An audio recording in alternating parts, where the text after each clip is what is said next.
Hello, today in this video we'll be dealing with market structures. Now, before we learn the different types of market structures, we should learn what a market structure is.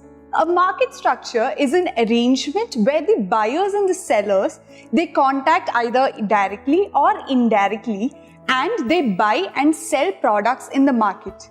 Now, the market structure comprises of four parts. First one is consumers, second one is sellers, third is the commodity, that is the product, and the fourth one is the price at which the commodity is sold in the markets. Before we learn the different types of market structures, we should know the basis on which these market structures are classified. The first one is the number of firms in the market, that is the number of sellers in the market and the number of buyers in the market. Second one is the characteristics of the products, that is whether it is homogeneous or heterogeneous. By homogeneous, we mean that these products are identical, and by heterogeneous, we mean that these products are differentiated. Based on the degree of competition prevailing in the markets, we classify the markets into different types. The first one is perfect competition. The second one is imperfect competition. Now, under imperfect competition, there are again few different types. The first one is monopoly, second one is oligopoly, third is duopoly, fourth one is monopolistic competition. First market structure that we are going to learn is perfect competition. Now, when we learn about perfect competition, we are basically going to learn the characteristics of perfect competition. The first one is there are a large number of buyers and sellers in the market. Second one, the entry and exit of firms is free. Now, what do you mean by entry and exit of firms is free? Basically, there's no legal, economic or natural barriers for the entry of firms into the market as well as exit of these firms from the market. The next characteristic is the products are homogeneous. Now, what do you mean by the products are homogeneous? Basically, they are identical in nature. The next characteristic is that the producers as well as the consumers have perfect knowledge about the market. The last but the main point under perfect competition is that the firms, that is the sellers, they're price takers. Now, the meaning of price takers is that since each seller contributes a very minimal amount of output to the overall output, these firms will have to take whatever price is prevailing in the market. That is, if I say the price prevailing in the market is 10 rupees, then these firms will have to sell the product at 10 rupees. They don't have a choice to either increase or decrease those prices. The next market structure is imperfect competition. Now, what do you mean by imperfect competition? Any variation from the perfect competition, that is, any variation from the characteristics of perfect competition, it leads to imperfect competition. Either it can be the number of sellers or the buyers or about the entry and exit of firms or about the homogeneous products or differentiated products. Any variation in any of these characteristics, it will lead to imperfect competition. Now, under imperfect competition, we are going to learn the different types. The first one is monopoly. Now, what do you mean by monopoly market structure? Basically, I think from the picture, it's quite evident.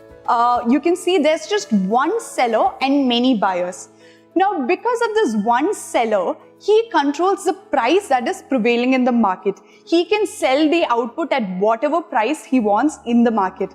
Now, because each motive of any firm or any organization is profit maximizing, what happens is this seller will add the profits along with the price and then sell it in the market. If the cost of production is just 10 rupees and he wants a profit of another 10 rupees, he is going to be selling the product at 20 rupees in the market. And he completely controls the price because there are no other sellers in the market. Along with the price, another thing that he controls is the amount of output which he is going to sell in the market. Now, if he thinks he just wants to sell 10 units, but the market, that is the market demand is actually 20 units, he can decide whether he wants to sell it at 20 or 10 depending upon his profit motive. Another characteristic of monopoly is that there are barriers to entry and exit of firms. That is, there is legal, natural and economic barriers to the entry and exit of firms. Now, in reality, when we think about it, a pure monopoly or an absolute monopoly is not at all possible. It's actually kind of an hypothetical situation because of the laws and the policies prevailing in a country. So, this is all about monopoly. Next, we move on to oligopoly. What do you mean by oligopoly market structure? Now, in this market structure, there are few number of sellers but a large number of buyers. These few number of sellers, even though they're very few in number, they control a huge part of the market share. And for this market share, they constantly compete with each other. Now, how do they compete with each other? They either do branding, or they do advertising, or they differentiate their product. Because of all these firms are also highly interdependent upon each other. That is either to set the prices or to fix the level of output. So these are the main characteristics of an oligopoly market structure. Now I'm going to give you an example for an oligopolistic market structure. Here, let's take the example of telecom industry. Now in India, you can think about Airtel, Idea, Vodafone, etc. But you can see there are only a few number of sellers but a large number of buyers. So this is a typical example of an oligopolistic market structure. The next market structure under imperfect competition that we are going to learn is duopoly. Now from the picture, I think it's quite evident. There are just two sellers and a lot of buyers. Now what happens is, since there are just two firms selling that particular product, again the same as oligopoly, they are highly interdependent upon each other. Now from these two firms, one will be the larger firm and one will be the smaller firm. Now the larger firm will have a price leadership over the smaller firm. Another characteristic under this can be the products can either be differentiated or not differentiated. The last type of market structure is monopolistic competition. Now, monopolistic competition have the following characteristics.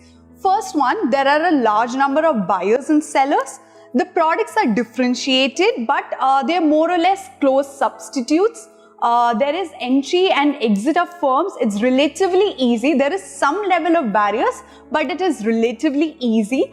And the consumers and producers do not have perfect knowledge. That is, they have imperfect knowledge. This was a short introduction to market structures. I hope you enjoyed the video. For more videos, please subscribe.